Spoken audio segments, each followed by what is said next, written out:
வணக்கம் மக்களை, நான் தான் உங்கள் ரோல் பிராக்கெட் கேலக்ஸி. இது வந்து பஸ் ஸ்டாப், ஆலமரம் bus stop, Anthiyur to Bhavani main ரோட்ல அமைஞ்சிருக்கு. இங்க வந்து ஸ்வீட் வாங்கலாம்னு வந்த கடை தான் அஜி அண்ட் அகில் ஸ்வீட்ஸ். இது பாத்தீங்கன்னா 1/4 கிலோ, 1/2 கிலோ, 1 கிலோன்னு சொல்லி டிஃபரெண்ட் டைப்ல பாக்ஸ் அடிக்க வச்சிருந்தாங்க. பாக்ஸ் இங்க இருக்கு. ஸ்வீட் எங்கன்னு கேட்டா உள்ள இருக்குனாங்க. உடனே உள்ள போனோம். மைசூர் பாக் கருகருன்னு என்ன இருந்ததுங்க, அது என்னன்னே தெரியல. அப்புறம் வந்து அல்வா வாங்கியும் பழக்கம் இல்லை, கொடுத்தும் பழக்கம் இல்லை. இது வந்து மைசூர் பா, இல்ல இதுதான் மைசூர் பா, அது வந்து ஜிலேபி. அப்புறம் இது வந்து பாத்தீங்கன்னா பாதுஷா. எனக்கு பாதுஷா ரொம்ப பிடிக்குங்க. உங்களுக்கு பிடிச்ச கமெண்ட்ல சொல்லுங்க. லட்டு இது அளவுக்கு பெருசா இல்லைனாலும் ஓகே, கரெக்டான சைஸ்ல கொடுத்துருந்தாங்க. அப்புறம் வந்து மிச்சரு நமக்கு பிடிச்சது. நம்மளாம் பேசிக்காக மிச்சர் பைஸ் இல்லையா, அப்புறம் அப்படியே மிச்சர் வாங்க ஆரம்பிச்சிட்டோம், பார்க்க ஆரம்பிச்சிட்டோம். ஸோ கரெக்டான ப்ரைஸுங்க, அஃபோர்டபுள் ப்ரைஸ், வில்லேஜ் பீப்புள்ஸ்க்கெல்லாம் கரெக்டாக இருக்கும். மறக்காம அஜி ஸ்வீட்ஸ் வாங்கிட்டு போய் உங்கள் ஃபேமிலியோட கொண்டாடுங்க. வெளியே வந்து பார்த்தா நம்ம தம்பிங்க 2 பேரும் வந்து பார்த்தீங்கன்னா பாக்ஸ் வச்சு விளையாண்டுட்டு இருந்தாங்க. தம்பி இது வந்து எம்டி பாக்ஸ், அண்ணன் கொடுத்தீங்கன்னா உங்களுக்கு எடுத்து கலராக அடிக்கி தருவார், வீட்டில் கொண்டு போய் வச்சு விளையாடுங்க அப்படின்னு.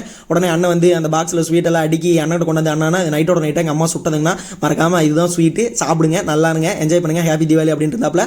மறக்காம அஜி ஸ்வீட்ஸை வாங்குங்க, தீபாவளியை கொளுத்துங்க.